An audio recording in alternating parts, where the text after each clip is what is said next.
Good morning, class 6. Welcome to the new session. I am Shruti Srivastav. I am going to teach you EVS. The first chapter which we are going to do is the environment. Before we start the chapter, I would like to tell you a few things which are very important. Please make one interleaf notebook as your EVS notebook. You will be writing the new terms of all the chapters in your notebook and obviously learning them before the exam. And I will be sending you the exercises and question answers which are also to be written in your notebook. Now we will start with the chapter, the environment. It's a very interesting chapter, class 6.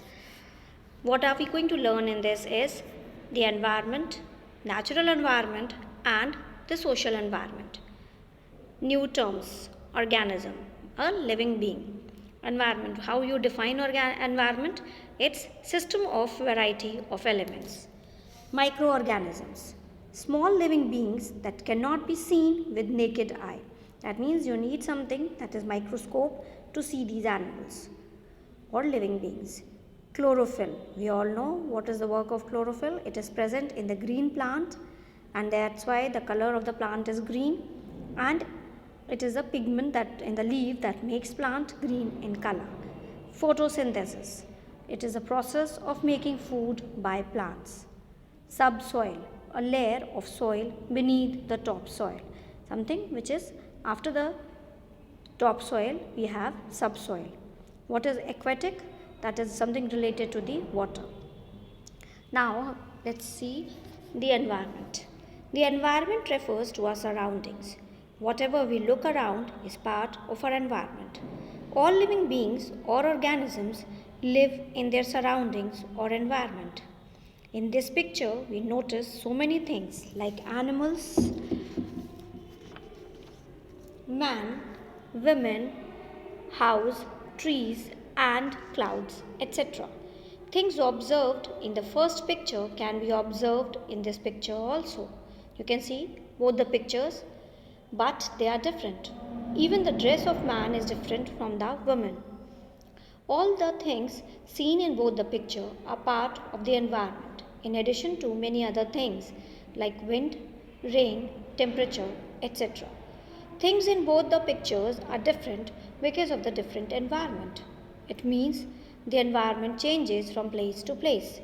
The environment of desert is different from the environment of coastal area.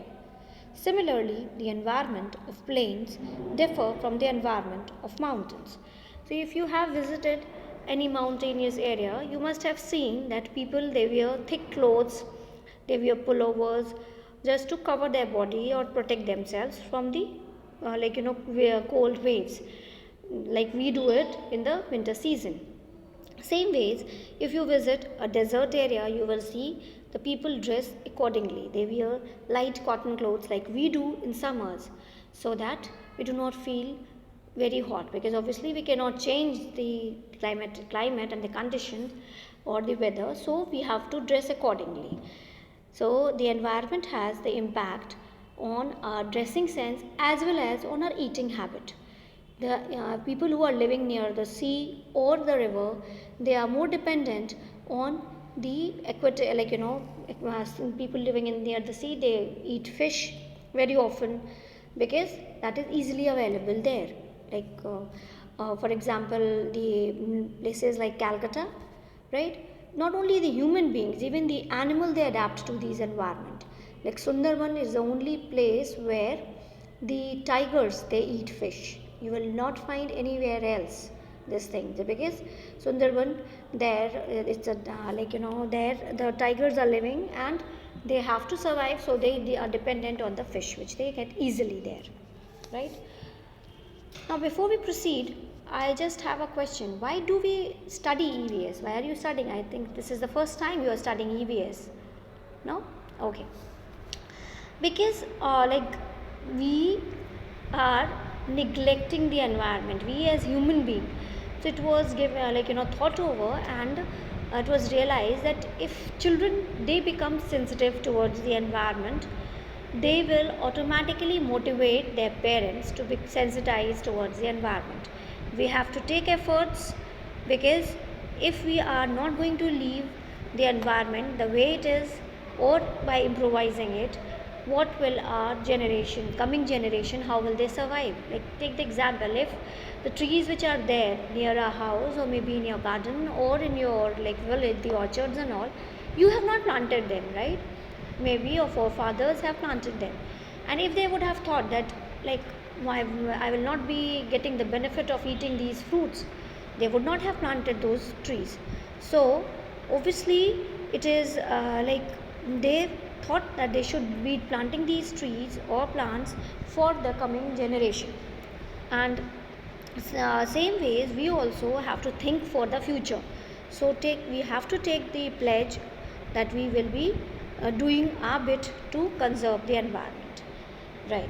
So with this we'll finish the class today here itself, as it was the introductory class. In the next class we will continue with the chapter. Please write the new terms in your notebook. And then afterwards I'll be sending you the exercises and question answers. Thank you class. Take care of yourselves.